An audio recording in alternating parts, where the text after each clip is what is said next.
Welcome to learn and grow commerce with Samas Kawla. आज का हमारा जो टॉपिक है वो है प्रीपेड वर्स अक्रूड। प्रीपेड क्या होता है? Cash paid for good and services not yet received. Payment कर दी है लेकिन गुड एंड सर्विसेज अब तक रिसीव नहीं की है। वही अक्रूड क्या हो जाएगा? इसका अपोजिट हो जाएगा। Good and services received but not yet paid for. Good and services ले ली है लेकिन पेमेंट अब तक नहीं की है। अब हम आते हैं प्रीपेड एक्सपेंस की डेफिनेशन की तरफ। Prepaid expenses are amount paid in advance for good and services that have yet to be received.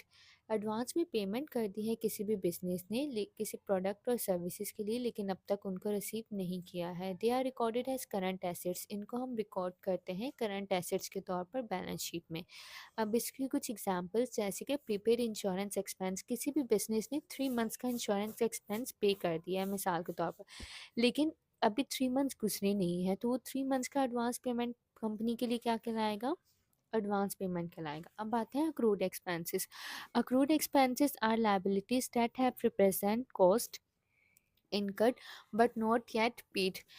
Expense हो चुका है, लायबिलिटी आ चुकी है बिजनेस के ऊपर, लेकिन बिजनेस ने उसकी पेमेंट नहीं की है। जैसे कि सैलरी एंड वेजेस पेएबल।